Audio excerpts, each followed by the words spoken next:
What's up? How you doing? Seriously, how you doing? My name's Mike. Today we are, I don't know, looks like some kind of random abandoned building.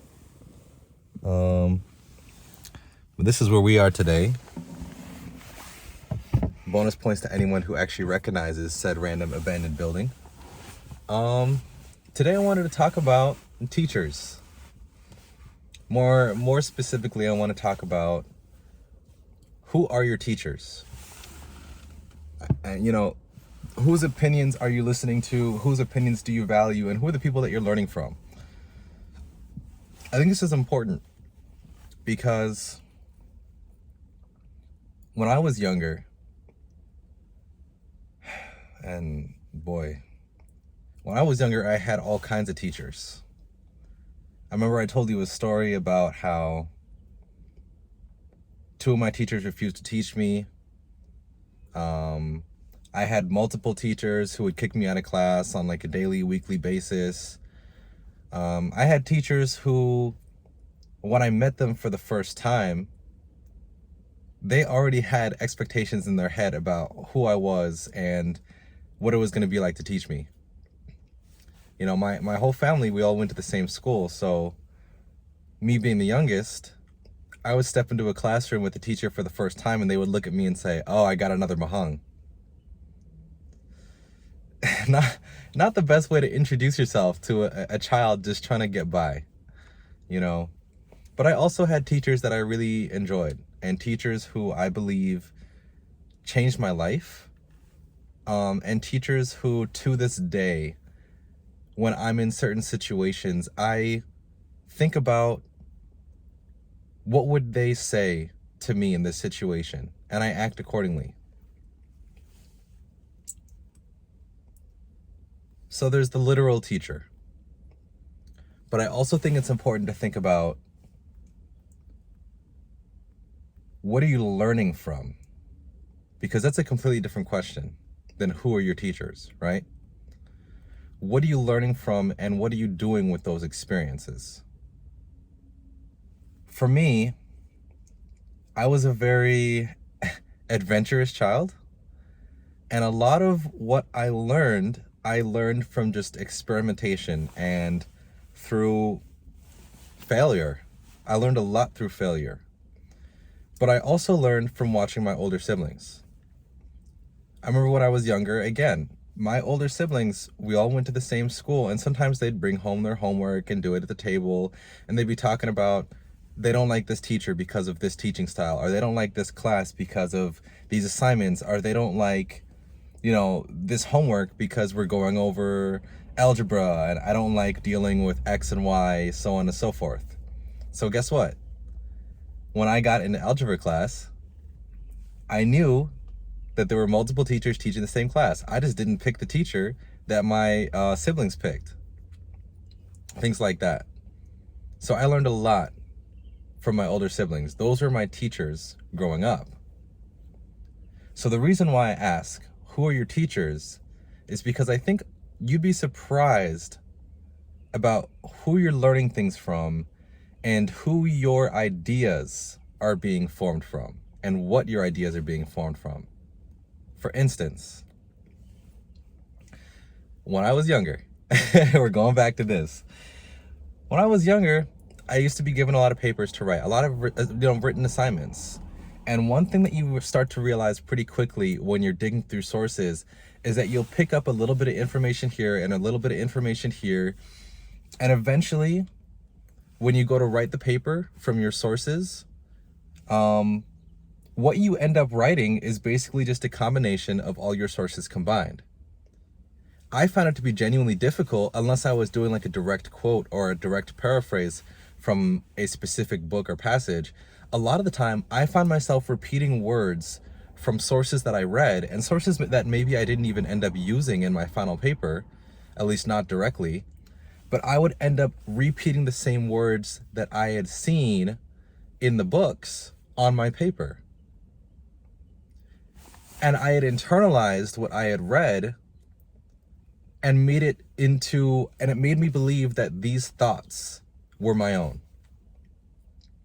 So in that sense, my teachers were the sources for the books that I never even used in my final paper, at least that I never accredited, and that I would have never realized had someone not pointed it out to me. And I think it's very interesting because it's very easy to get caught up in this idea of repeating what you hear and speaking it as if it's your own belief and if it's your own truth. I see this a lot, especially when people watch the news. They see an article headline that says, inflation is up 40% for the year, something ridiculous. And all of a sudden they're going around telling other people, didn't you hear inflation's up 40% for the year? Do you even know what you're saying? Do you even know what that means? Are you just repeating it because you saw it somewhere and you forgot where you saw it, and now it's in your head and you have this idea that inflation is up 40%?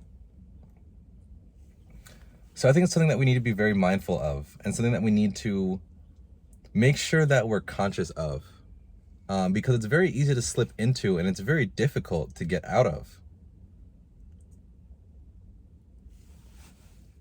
You could argue that no one's thoughts are truly their own, that no decision of yours is truly yours, because there's countless influences that have led you to those thoughts and those decisions.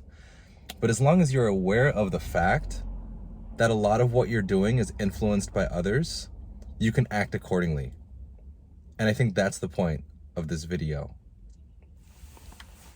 So one thing I would definitely say to my past self is, don't take everything that you hear at face value. Hear it, understand it, and then do your own research and come to your own conclusion. Is that conclusion really your own? I don't know, who's to say? That's a whole philosophical discussion. But at least you're not just hearing one opinion, one source, and using that as your new speaking point, right? At least you have some background information, some background knowledge that allow you to make a more informed decision and form a more, concrete opinion. I think that's very important. The other thing is, who are we listening to? Right? Whose opinions do we value? And why do we value those people's opinions over others? I know a lot of people who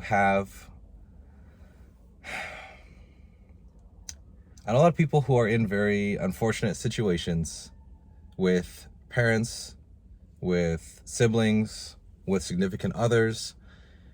And it's sometimes people are just straight up gaslighting each other. But we're listening to the people who don't have our best interests in mind, and we're taking what they have to say about us as truth. So you need to be conscious as well. Is the person that you're listening to looking out for you? Or are they looking out for themselves? Because if you go to someone and ask their opinion on something and they don't have your best interest in mind, you need to be aware of the fact that whatever their answer is going to align with their best interests. And most of the time that's going to be the case. People tend to think about themselves. I don't think there's anything wrong with that. But if you don't have someone that you feel is looking out for you and someone who you feel you can trust to give you a completely unbiased opinion about something, then you need to be careful about who you're listening to and what they're telling you. You definitely need to be careful about that. Yeah. That's really all I had for today. Not quite as nice as yesterday. Yesterday was beautiful, but today is a little bit overcast, a little bit colder. You see, I got my jacket on. But it's quiet out. It's peaceful. It's peaceful out is what it is. And I appreciate that. But anyway, that's all I really got for today.